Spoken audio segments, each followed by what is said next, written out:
नमस्ते, हाय, हेलो, कैसे हैं आप सब। चलिए कहानी शुरू करते हैं। जहाँ स्नेहा अपने भाई के कमरे में आती है और कहती है कि दूसरी बहन मत लेकर आइएगा, जिस वजह से मेरा गिफ्ट में वही सारी बातें कह ही रही होती है कि तभी उसका बड़ा भाई ईशांत कमरे में आता है और कहता है, क्या बात है भाई बहनों के बीच, क्या बात चल रही है, हमें भी बताओ, हम भी भाई हैं। जिस पर वो कहती है, कुछ नहीं, बस मैं नहीं चाहती कि मेरी कोई बहन हो ताकि मेरा गिफ्ट ना बटे। इसका क्या मतलब, ये कहते हुए वो चली जाती है। फिर वो ईशांत विनय से पूछता है, ये क्या कह रही थी भैया। जिस पर वो कहता है कि ज़्यादा कुछ नहीं, उसका दिमाग थोड़ा ख़राब हो गया है, तो उसे इग्नोर करो। तुम बताओ, तुम यहाँ क्या करने आए हो। अरे कुछ नहीं भैया, वो बड़ी माँ नाश्ते पे बुला रही थी। आज सुना है कि बड़ी माँ ने कहा है कि वो क्या बोलते हैं, इथी बनाई है, क्या चीज़, वो केले के कोफ्ते बनाई है। केला का कोफ्ता, हाँ। वो गांव पे गई थी बड़ी माँ बहुत टाइम पहले ना, तो बहुत सारे कच्चे कच्चे केले लेकर आई थी। तो कच्चे केले जो था वो बड़ी माँ लेकर आई, तो उन्होंने उसी के केले के कोफ्ते बनाए हैं। आपके आने से 2 दिन पहले तो आई थी बड़ी माँ, तो केले रखे हुए थे, तो इसलिए। अच्छा, तो और क्या सब्ज़ी में बना है। और क्या बनेगा भैया, केले के कोफ्ते हैं, पटल का मसाला पटल है। मसाला पटल, हाँ। एक्चुअली पता नहीं कहाँ से मम्मी को ये आइडिया आया और उन्होंने पटल को काटा 2 हिस्सों में छीलकर, और उसको मतलब मसाले में कोट करके रख दिया, और अब उसको तल तल देंगी, बस हो गया। अच्छा, और क्या है खाने में। और क्या है, केले की चटनी है, मतलब वो केले का जो छिलका निकला उसकी चटनी है। और और क्या था, हाँ, भिंडी का भुजिया है, और रोटी है, दाल है, और तो कुछ नहीं है। हाँ, तो ये भी कह दे तो मिठाई में रसमलाई है। आपको कैसे पता मिठाई में रसमलाई है। कल रात को ही पापा ने लाया था। आपको आपको पता था। हाँ, वो आते ही सुनाने से पहले ही फ्रिज में जाकर रखाए थे, और मैंने रात में ही देख लिया था जाने से पहले। आपने देखा था, तुमने भी देखा था ना। हाँ, मैं तो निकाल के खा गया, मैंने भी। क्या भैया, हम दोनों एक ही जैसे। और मीठा देख करके, वो भी रसमलाई, हम दोनों की ही नीयत ख़राब हो जाती है। हाँ, काफ़ी हद तक कह सकते हो, लेकिन देखो, मेरी नीयत इतनी भी ख़राब नहीं होती। अच्छा अच्छा, चलिए भैया, खाना खाते हैं। अभी तो हमें डांट भी पड़ सकती है। नहीं, खाने पीने के मामले में पापा कुछ नहीं कहते हैं। हाँ, ये बात तो सही है, बड़े पापा कुछ नहीं कहते हैं, कहते हैं बस मस्त खाओ पियो मस्त रहो, एक ही ज़िंदगी है, खुल के जियो। हाँ, उनका तो यही सिद्धांत है, खाओ पियो मस्त रहो, खुल के ज़िंदगी जियो। उनकी ज़िंदगी के प्रिंसिपल तो बहुत ही अलग है, लेकिन हमें उस प्रिंसिपल पे कभी खड़ा उतरने नहीं देते। ऐसा नहीं है, ऐसा नहीं है। आपको पता है, लास्ट टाइम आप जब नहीं आए थे, मुझे कॉलेज को लेकर के कितना कुछ लेक्चर दिया था उन्होंने, जब कॉलेज सिलेक्शन का टाइम आया था। मुझे ऐसा लग रहा था जैसे मेरा कॉलेज सिलेक्शन नहीं, बल्कि मुझे पूरा डाटा कॉपी करने का काम मिला है। मतलब मुझे ऐसा लग रहा है जैसे मैं पूरे दुनिया भर के सारे यूनिवर्सिटी को खंगाल रहा हूँ ये जानने के लिए कि मेरे लिए कौन सा बेस्ट है। मतलब, और ये सब बड़े पापा मुझसे करवा रहे थे। क्यों? क्योंकि वो चाहते हैं कि मैं अपने पसंद के सपनों को चुनूं। अरे मुझे पता ही नहीं कि मेरे सपने क्या है, तो मैं कैसे चुन लूं। तो तुमने सोचा नहीं इस बारे में पहले से? अरे भैया, मैं कैसे समझूंगा ये सब। मैं छोटा बच्चा था, तुम इतने भी छोटे नहीं हो, इतने बड़े हो गए हो। अच्छा ठीक है ठीक है, मेरी उम्र बताने की ज़रूरत नहीं है। मुझे पता है मेरी उम्र कितनी है। उफ, पता नहीं क्यों सब मेरे पीछे पड़े रहते हैं। ठीक है, मैं ज़्यादा परेशान नहीं करूँगा किसी को, लेकिन एक बात कह देता हूँ। जा, अब जो भी मैं पढ़ रहा हूँ मुझे उसको लेकर के करियर बनाने के लिए कोई फोर्स नहीं करेगा। देखो, जीवन में करियर बहुत ज़रूरी है। इसलिए नहीं कि दूसरे तुम्हें क्या कहते हैं या दूसरे तुम्हें बोझ समझते हैं। इसलिए करियर बनाना ज़रूरी है ताकि तुम खुद के पैरों पे खड़े हो सको और खुद के लिए स्टैंड ले सको।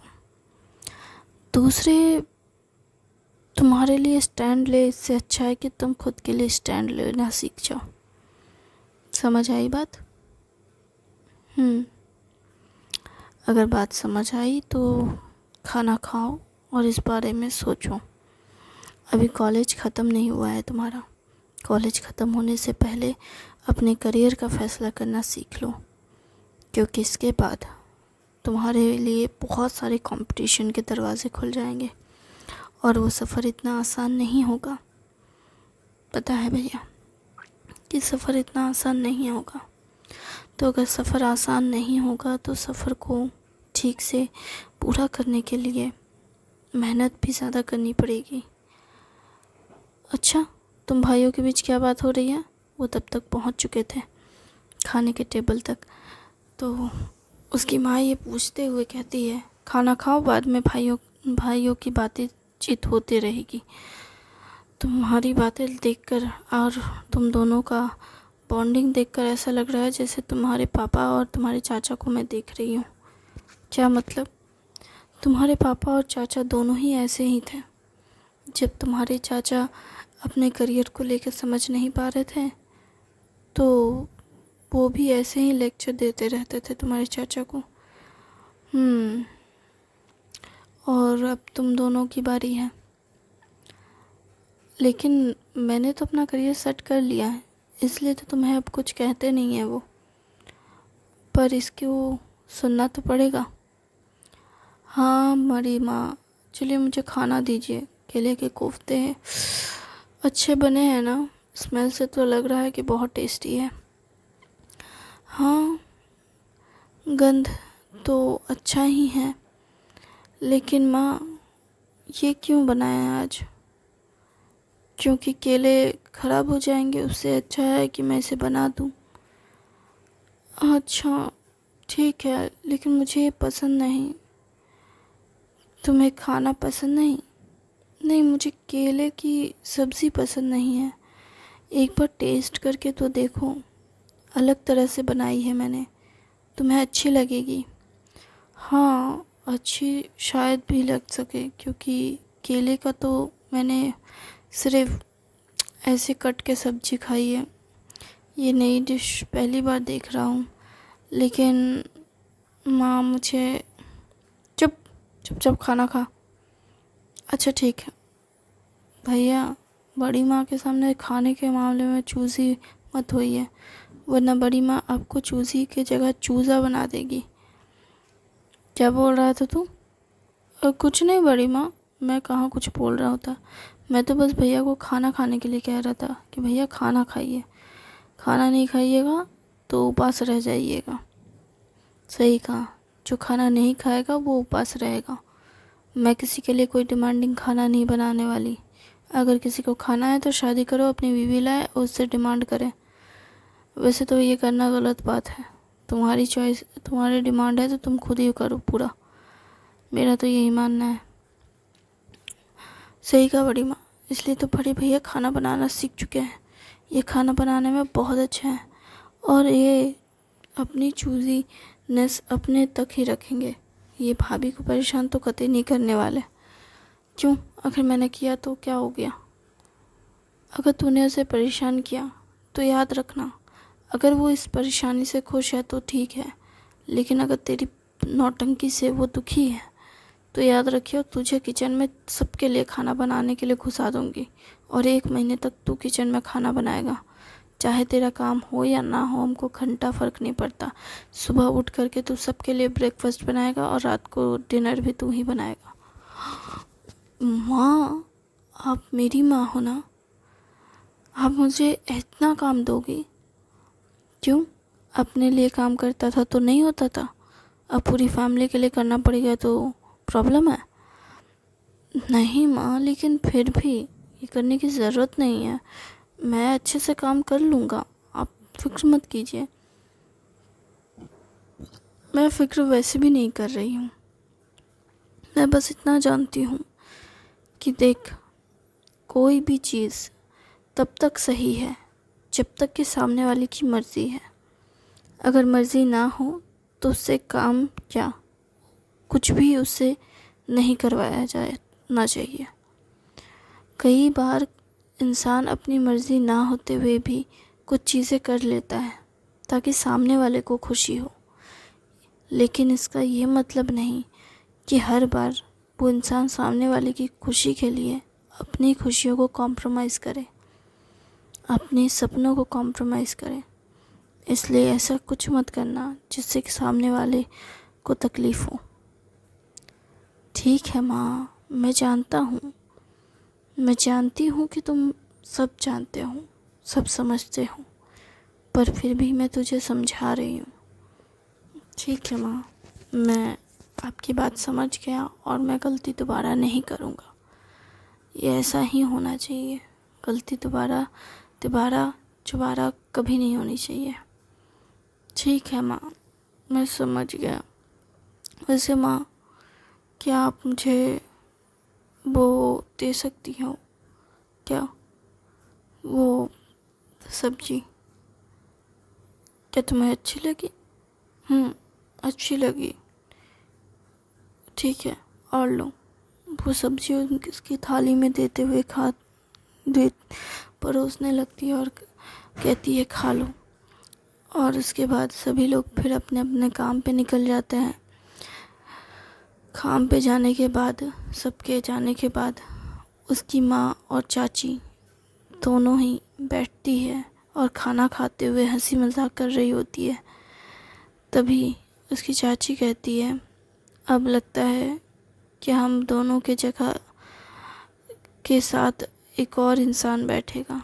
जिस पर वो कहती है, नहीं, शायद वो ना बैठे। क्यों? क्योंकि हम दोनों की उम्र हो चुकी है और हमारे समय में ऐसा कुछ तो था नहीं, और ना ही हम में इतनी समझ थी कि हम खुद के लिए कुछ कर सकें। लेकिन इनकी बात अलग है। ये तो अपनी ज़िंदगी को अच्छे से जानते हैं, समझते हैं और अपने जीवन के सारे उतार चढ़ाव को ख़त्म करने की ताकत रखते हैं। हम इनसे उम्मीद नहीं कर सकते कि हमारे साथ बैठकर खाना खाएं। सही कहा, हम तो आखिर में खाने वाले हैं। हमारे साथ कौन बैठकर खाएगा? ये बात जब वो कर रही होती है, उनके चेहरे में थोड़ी मायूसी होती है, सुकून होता है, ठहराव होता है और दर्द भी होता है। वो सब कुछ जो उनकी खामोशी ये भरी बातों में झलकती है, और ये सब विनय नोटिस कर रहा होता है। और फिर वो अपने काम पे चला जाता है बिना कुछ कहे, क्योंकि सबको लगता है कि सब चले गए हैं, उसकी माँ और चाची को। और वो भी खाना खाने के बाद बाकी सारे काम घर के और अपने बिज़नेस रिलेटेड अचार, पापड़, इन सब के काम को करने शुरू करने वाली थी। तो वो भी सोचती है कि ये सब करने की ज़रूरत नहीं है। वो दोनों एक दूसरे से हंसी मजाक कर रही थी कि वो आखिर में इस डीप टॉक के साथ उनकी बातें ख़त्म होती है, गहरे, प्यारे और बहुत दर्दनाक एहसास के साथ, जो उनकी अकेलेपन और खामोशी को दर्शाती है, हुए बातों को दिखाती है। वो ऐसे फिर काम में लग जाती है। विनय भी अपने ऑफिस जा कर के सारा टाइम यही सोच रहा होता है। शाम को जब सभी लोग घर आते हैं तो सारे बच्चे मिलकर खाने के टेबल पे बैठे होते हैं। हालांकि उसके पिता और चाचा तो दुकान पे रहते हैं, वो खाने के वक्त शाम को नहीं आ पाते हैं। तो वो दोनों का खाना निकाल करके रखा रहता है और फिर वो बच्चों को खाना खिलाने जाती हैं। तभी वो बच्चे कहते हैं, स्पेशली विनय, माँ, चाची, हमारे साथ आप भी खाना खा लीजिए ना। पापा और चाचा तो बाद में आते हैं, बहुत देर से, वो लोग खाना खाएंगे लेट से, आप लोग खा लीजिए। हाँ, हम खा तो सकते हैं बेटा, लेकिन अगर उन्होंने खाने से मना कर दिया या फिर उन्हें कुछ ज़्यादा लगा तो फिर हम क्या करेंगे? उस वक्त हम अपने हिस्से से दे सकते हैं, लेकिन अगर हम खा लेंगे और उनके लिए सब कुछ रखेंगे तो ये सही नहीं होगा ना, क्योंकि वो खाएंगे या नहीं ये मुझे पता नहीं होता है। तो कॉल करके पूछ लीजिए कि वो खाना खाएंगे या नहीं। अगर नहीं खाएंगे तो उनके लिए खाना रखने की ज़रूरत नहीं है। और ये भी पूछ लीजिए कि जो बना है वो खाएंगे या नहीं, उसने पूछ लीजिए। अगर वो नहीं खाएंगे तो उनके लिए उनके लिए खाना रखना और साथ में खुद को भूखा रखने की क्या ज़रूरत है? वो रात को 10 बजे, कभी 11 बजे या फिर कभी कभार आ भी जाते हैं। उसके बड़े पापा पीछे खड़े रहते हैं और उसके पापा भी। दोनों भाई इस बार जल्दी आ चुके होते हैं 8 बजे, क्योंकि अब ऐसा कोई सीज़न ज़्यादा रहता नहीं है, तो वो बंद करके आ चुके होते हैं। उनका मूड भी थोड़ा अच्छा नहीं रहता है और इसलिए वो बंद करके घर आ चुके होते हैं। घर आने के बाद वो विनय की बातें सुन रहे होते हैं, जो कुछ भी विनय कह रहा होता है अपनी माँ और अपनी चाची से। वो कहता है कि मैंने देखा है आप हमेशा आखिर में खाती हैं, सिर्फ आप दोनों ही। ऐसा क्यों है कि आप आखिर में खाती हैं? ताकि हम में से कोई भूखा ना रहे, ताकि हम में से हर किसी को हर वो खाना मिले जो आप चाहती हैं। पर मैं चाहता हूँ कि आप हमारे साथ खाएं। अगर खाना कम है या ज़्यादा है तो हम लोग मिल बांट कर खाना ख़त्म कर देंगे। अगर कम है तो हर कोई अपने थाल से थोड़ा थोड़ा उस इंसान को दे देगा जिसका खाना कम है। इसका ये मतलब नहीं कि कोई एक भूखा रहे और बाकी लोग भरपेट खाना खाएं। अगर खाना पसंद आ जाए तो ठूस के भी खा ले। ऐसा क्यों? आप भूखे रह जाएंगी, ये मैं नहीं चाहता। आप लोग साथ में, हम लोग साथ में खाना खा सकते हैं ना, इसमें क्या बुराई है? इसमें कोई बुराई नहीं है।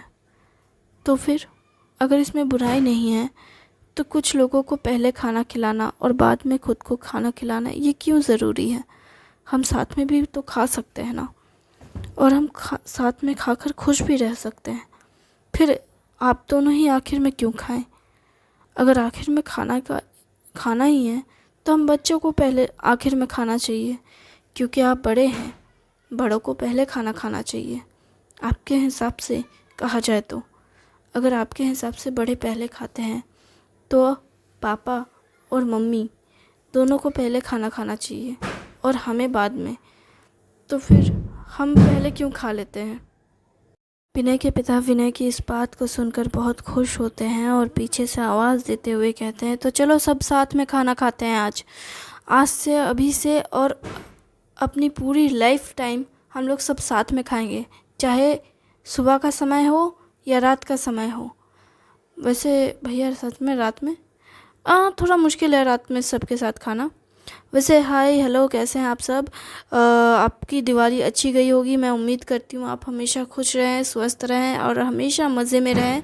उम्मीद करती हूँ कि आप हमेशा ऐसे ही मुझे पसंद करते हुए रहें, मेरी कहानियों को, और मुझे इतना प्यार सपोर्ट देने के लिए आपका बहुत बहुत शुक्रिया। Thank you very much.